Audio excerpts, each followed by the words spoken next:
we see presented to us a woman who we've verified through this scientific analysis that it's the same woman as appeared in 1967, but it's not the same woman prior to 1967. What happened to the real Sister Lucy? What happened to the Seer of Fatima, the woman charged by Our Lady and our Lord to propagate the Fatima message? What happened to her? Sister Lusia dos Santos. She is the seer who survived. The other two seers, Jacinta and Francisco, they both passed away as children, as was predicted. But Sister Lucy, or Lucia at the time, she lived on. She joined a convent, but something strange happened. She seemed to change her tune from around just before 1960 and after. And so some people have postulated that perhaps there is a different Sister Lucy, that there was actually an imposter. Now, that sounds pretty out there. That's a conspiracy theory, I'm sure. Well, until somebody did the digging. The digging in terms of evidence that was looked at by forensic experts and found to be credible. That's what we've got to look at today with one of the foremost promoters of that evidence, the one who found most of it by contracting out to professionals, the evidence. So this is going to be very interesting. This is the John Henry Weston Show. Stay tuned. Dr. Peter Hoynovsky, good to be with you. Nice to see you, John. Thanks for having me on your show. Let's begin as we always do with the sign of the cross. In the name of the Father, and of the Son, and of the Holy Ghost. Amen. Dr. Hoynovsky, you are a graduate of Christendom College for your undergrad. Then you are a PhD graduate in philosophy. Tell us a little bit about your background, if you would, because in postulating what you are now, this endangers credibility for a lot of people. I would think, oh my gosh, how could people say that? Because it's so widely regarded as conspiracy theory, that people might look at you funny and say, what are you doing? Right, I know. And it shouldn't be my really task to do this because I'm trained as a philosopher. As you mentioned, I went to Christendom, got a philosophy and a political science degree. I come from Connecticut, is my home. And then I went on to get a philosophy degree, a PhD in philosophy from Fordham University in the Bronx. And I went on to teach philosophy in 8 different institutions of higher learning on the East Coast, in the middle of the country, and then lastly Gonzaga, and then some secondary schools here. I'm not really the one probably to do this, but fate and the will of the Almighty seems to have put that on my shoulders at the moment. And probably the thing that led me into this whole thought process and investigation was my work with Father Nicholas Gruner, over the course of 15 years. I mean, always going throughout the world, speaking about Fatima, speaking about the children of Fatima, the message of Fatima, especially the miracle of the sun, was so important to me and so present in my life. But it was really tradition and actions. Marian Horvat's putting forward some pictures that she had put together, comparing the pictures of earlier Sister Lucy and pictures that were from a later Sister Lucy. And then just looking at those and a number of years ago and saying, there's something wrong here. There's something, it just doesn't look right. And maybe there's something's wrong that we need to consider. And it was from there that I asked around, and I asked some of those who were involved with me with regard to the Fatima Center, mostly Cornelia Ferreira and others. I asked, well, do you notice anything that's wrong?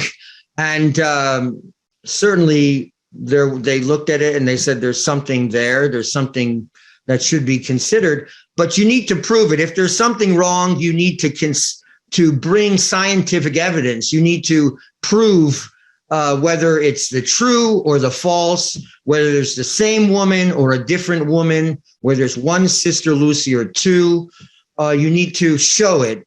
And so I took that, and in the year 2017, the anniversary of the apparitions at Fatima, I took that onto myself. We'll do something about this. We'll investigate and find out what is the situation. So we founded a tax-exempt educational organization that was dedicated to figuring out what was going on with Sister Lucy. Was it the same person? And what were the details of her life? Or was there a problem? And was there actually two Sister Lucys that were presented to the public? And so we started, and I hired a private investigator. He did some work for us. And then we hired another private investigator. But basically, I've been the one to sort of coordinate all the various investigations and reports that we've been getting, because we wanted the best. My friends who helped me work on this, we said we wanted the best. We want to prove it scientifically one way or another. Let's get the best in every profession to look at the material. But first of all, we had to get the material. So we put together hundreds of images, not only hundreds of images, but videos and also written texts that were written by Sister Lucy early on in the 20s and the 30s from her diaries, and also letters that she wrote apparently, supposedly in the 60s and up and through the 80s. And we had experts look at that material. And also, John, it's strange because the internet provides so many problems in our world and so many temptations or negative aspects. And yet this was the moment where we can actually pursue such an investigation into the question of the two Sister Lucys, because all that visual evidence can be looked at, analyzed, gathered, stored, and then presented in a very concrete way to the public. So that's what we've been doing. We had to first gather up all the evidence, gather up every picture that we could find, either from the internet or from authorized biographies or from the Fatima Shrine official pictures of Sister Lucy, pictures from newspapers and magazines from 1967. And all that material we were able to send to facial recognition experts, at least 5. We were able to present them to forensic artists, to oral surgeons, to orthodontists and dentists, and also even a physicist and a statistician. And so all these people, a doctor who specializes in lazy eye syndrome, all these various experts we found, we looked for the best in their profession and we presented our material to them, and their findings came in and we were amazed at what they found. What I find so fascinating about these experts is that this is their profession. These are folks who do this mainly for the court systems. They are into investigations for the police, on murder cases, on missing persons cases, on cases where they discover bodies and they're trying to identify who they are. These are those experts, the ones the courts use. And you actually got the top in those fields. That's what's so, what's so compelling, because the story that you're telling seems very far-fetched. And so having these experts who are so well-renowned is really quite something. But please go ahead. And one of the things that we wanted to do was to present the evidence to people who especially didn't know about Fatima or didn't have any position on Sister Lucy one way or another, or a religious position, a theological position, didn't have anything to do with the Catholic Church in any way, presented this evidence to them, and to just look at the photographs, look at the pictures, look at the handwriting samples, and what do you see? Do you find, based on the aspect of the face, the person, the handwriting that you specialize in, that you're an expert in, based on that evidence and based on your analysis, do you find one way or another? Is it the same person or a different person? And also the facial recognition technology, which is beyond words now. I mean, it's just so incredible. This is a machine, and this is a machine which analyzes pictures, in a program that analyzes pictures. And that's actually the first report that we got, was from a facial recognition program. And I remember the day where we were sort of waiting and just to see what would come. And we got that first result where you had the picture of the 1946 Sister Lucy, and then the picture of the 1980s Sister Lucy, and it said, does not equal. It's not the same person. So I remember the date very clearly. It was June 28th, 2018. And so that was the first bit of evidence. But in itself, one analysis, that's not enough. You need more, and you need more than just machine analysis or program analysis. You need experts in their field. And so that's what we got. And for example, you mentioned people of world renown, and a lady we presented our work to was Lois Gibson, who is in the Guinness Book of World Records, actually. I think it was in 2016. She's a forensic artist, and she was in the Guinness Book of World Records for identifying the most criminals through her drawings. And through her facial reconstructions. She would reconstruct faces from just a skull or parts of a skull. And besides being trained as a dentist, this world-renowned expert did an analysis for us. And we actually asked her for two reports. The first one asked, is it the same Sister Lucy prior to 1967, and then the 67, and then the post-67 Sister Lucy? And initially, we grouped the 67 and post-67 Sister Lucy together, and then the pre-67 Sister Lucy. And she said, it is impossible. She said in an email, we have it posted. She said, it is impossible that these two women be the same person. And we were struck by that.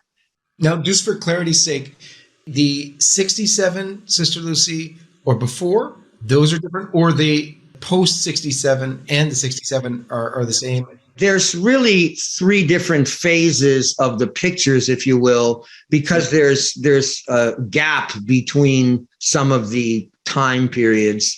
And we have pictures of Sister Lucy, of course, from the time she was a child, during the apparitions and after.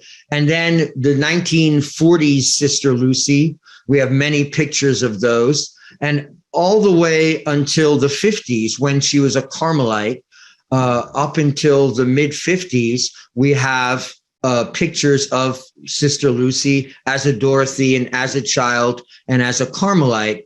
Then there's a gap, and then there's the event, and we call it, I think, C, the category of pictures, from May 13th, 1967. And as you know, that was the 50th anniversary of the apparition of Our Lady at Fatima.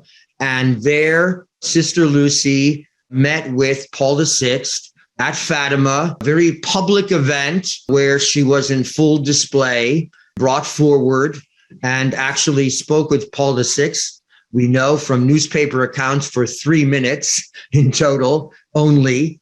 And so we have very clear pictures of that event. And that was a fake Sister Lucy? That was a fake Sister Lucy, yes.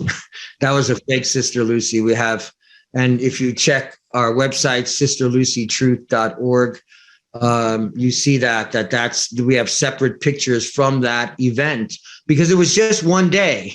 And this was the first time that the person we now know as the imposter Sister Lucy was brought forward. That event where she met with Paul VI. And then there's a gap until the assassination attempt on John Paul II. And if you remember, 1981. And then remember, it was on May 13th, 1981. He was driving in the Pope Mobile. He bent down to look at a girl who had a holy card of Our Lady of Fatima pinned to her dress. And he was shot, and he fell back, and there was that assassination attempt. So then John Paul II went to see Sister Lucy, or the person that we were led to believe was Sister Lucy, in 1982. And from then on, 1982, until she died in 2005, we see presented to us a woman who we've verified through this scientific analysis that it's the same woman as appeared in 1967, but it's not the same woman prior to 1967. It's a different woman. In fact, with regard to that woman appeared in 1982, we asked Lois Gibson to look at the 67 Lucy and the 82 Lucy. We asked her, because there's many theories that say, well, there was multiple Sister Lucys.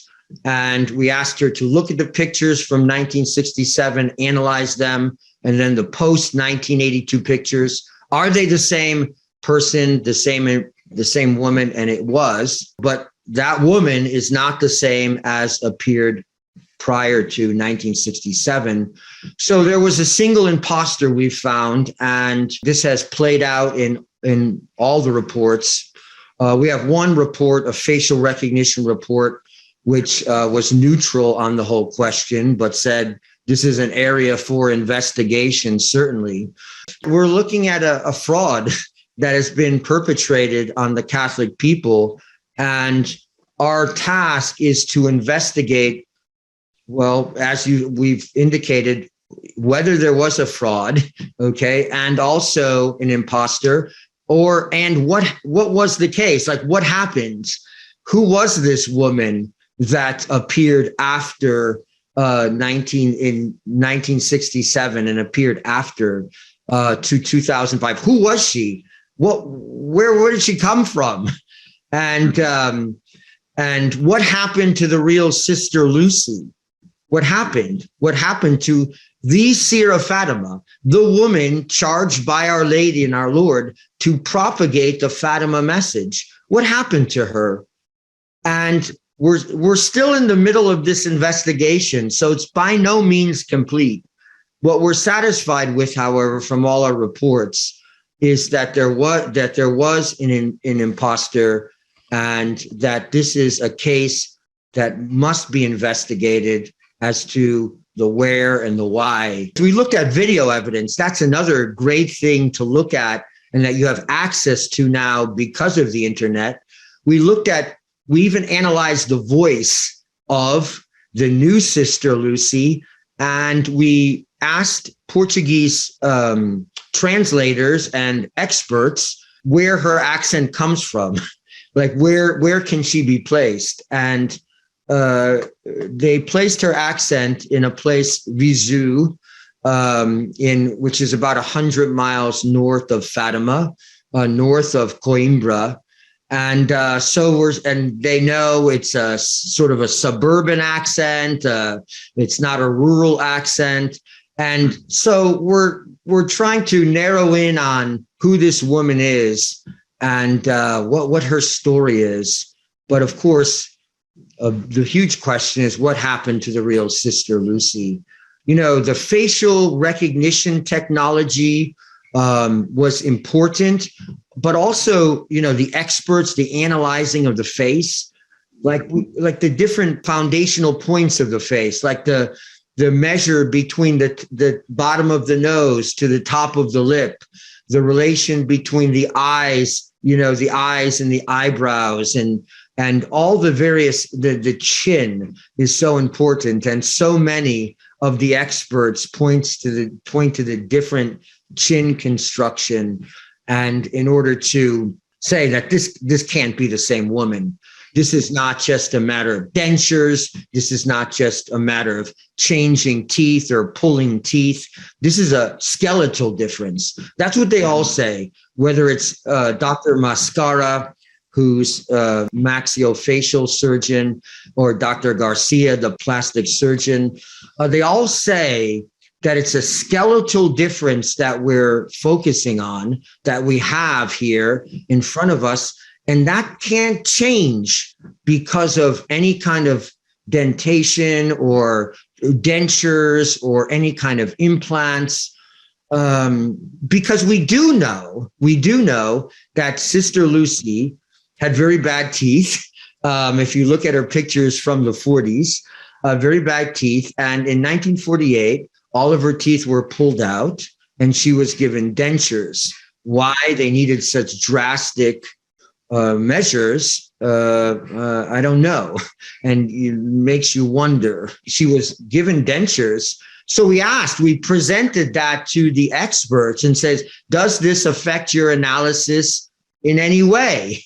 And they said, well, the fact that she has dentures and that the pictures progress as they do shows that it indicates that there is less likely chance that it's the same woman. In fact, it proves more so that it's not the same woman. The changes in her face would be the opposite if dentures were included. So those who always bring up, well, she had dentures, well, she had dental work, that points in the opposite direction, that there was actually two Sister Lucies. You have handwriting analysis, you have the facial recognition, you have the analysis of the dental record and then the facial spacing and all that. It's fascinating stuff. But there is also a difference in her own writings and her attitudes that is markedly different. And I know that's not your specialization. I know that you're concentrating on the facts of the matter, the physical facts and so on. But you've been around this for so long. I'm sure you can tell us, what is it that is the other difference in terms of her attitude, in terms of what she said about the Fatima secret and what she said about the need for consecration of Russia, what she said about the need for the revelation of the secret? Interview that was done with Carlos Evaristo. It was actually the same day in two different years. October 11th, 1992, the first meeting, and then October 11th, 1993, the second meeting. And there was various cardinals, bishops and clerics, priests there. And so Carlos Evaristo was there and he was questioning her. And you can see this. This is on the internet. We have it up on our site and I've publicized it, but it's on the internet. Anyone can see it. And what's amazing, and we presented this evidence, is this the same Sister Lucia? And it comes back to us, no, that this wasn't. But of course, Russia has such a huge role in the whole Fatima secret, the whole Fatima revelation. Our Lady said that she would come back and ask for the consecration of Russia to the Immaculate Heart of Mary, which she did in 1929. And she asked the popes to consecrate Russia to the Immaculate Heart with all the Catholic bishops of the world. I mean, this is well known. And Sister Lucy, now with the one we know is the authentic one, always was very demanding of the popes, whether it's Pius the 11th or Pius the 12th. Please encourage the Holy Father to consecrate Russia like Our Lady asked. And Pius the 12th, as you know, consecrated Russia on his own by himself. And not in union with the bishops of the world, like was requested. It wasn't done exactly as Our Lady had asked. And Sister Lucy was always very demanding of the clergy within this regard. You have to do it because Russia has to be converted. Once Russia's converted, and listen, John, when we hear conversion, a Catholic, and when we say conversion, we know exactly what we mean. We mean conversion to the true faith. We mean conversion to the Catholic faith. When that word came out of the mouth of Sister Lucy, we know exactly what she meant, because the whole Fatima message, confirmed by the miracle of the Son, was an affirmation of the Catholic faith. That's what it was. That's why there was a miracle. And to affirm that, when this woman in 1993, she was asked, what about the consecration of Russia and the conversion of Russia? And is it a conversion to the Catholic faith? And she said, no, that's not a conversion to the Catholic faith. It's a conversion to a system. And remember, this is just post-Soviet period. So this is sort of in the air. The US wins the Cold War, apparently, supposedly wins the Cold War. So this is 93. She says that it doesn't mean conversion to the Catholic faith. What it means is conversion to a system which will allow people to choose the faith that they want, to freely choose the faith that they want. So in other words, the liberal system. Well, that's not what the conversion of Russia meant. That's not what the conversion of Russia meant. I'm sorry. It fits in with a certain Vatican II view, a certain liberal view of dignitatis humanae. That's a view and a teaching, but it doesn't fit in with what Sister Lucy was talking about way back when, or what Our Lady was asking for.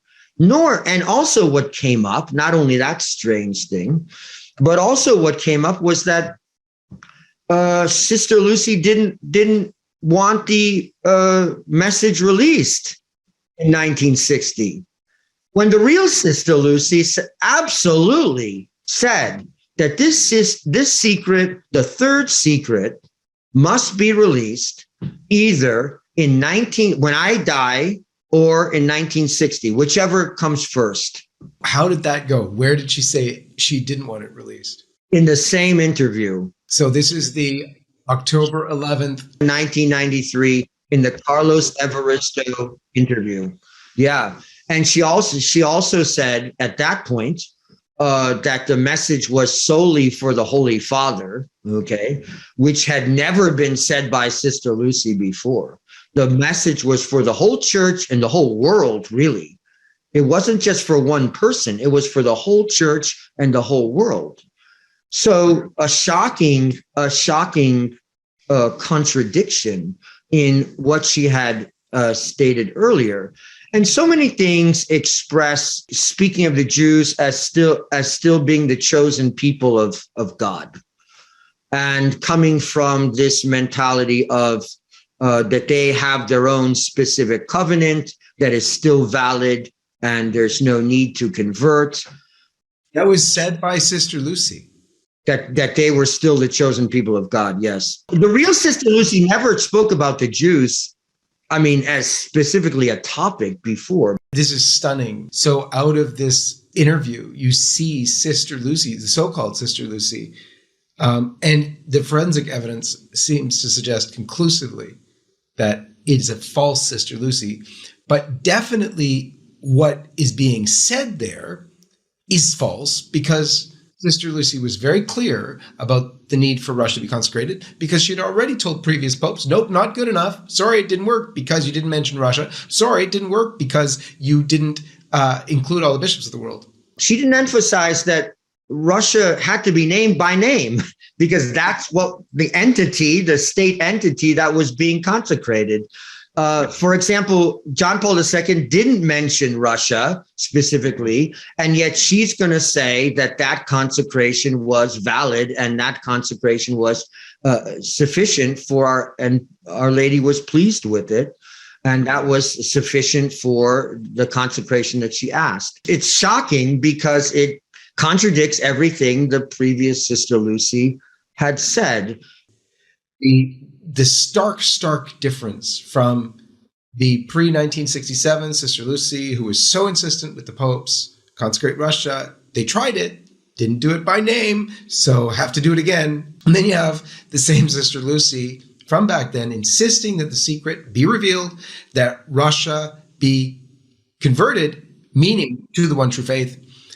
And yet now the story's completely changed in the post-67 Sister Lucy to stuff that doesn't even make sense from a Catholic perspective, especially about the conversion of the Jews. That makes it impossible from the intellectual understanding of who Sister Lucy was.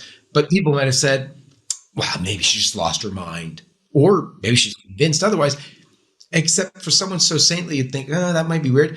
But then your evidence brings in this, from every means possible, sort of conclusions from forensic experts who are used in the courts themselves, a world record winner for being able to identify most of them. It's just incredible. What an incredible story of possible Vatican cover-up in an age where cover-up in the Vatican is a massive story. In your story, I mean, God bless you for this evidence which you've dug up, and it really does need to be told. Where can people go for more information to learn more about what you do and what you found? It's all together. We've published everything that we commissioned as they produced it, the experts. It's sisterlucytruth.org. All the evidence is there, and more than I've even mentioned. I didn't want to make it dependent on any theological view or any doctrinal situation. I wanted to base it on empirical science. And that's what we found. And that's what we present at our website. Dr. Hojnewski, thank you so much for joining us here on the John Henry Weston Show. And I pray a lot of people recognize what you found and really what is so startling about what you found and how it seems to fit with all the other evidence that's out there. But God bless you in your work. Thank you. Thank you for the interview. And God bless all of you. We'll see you next time.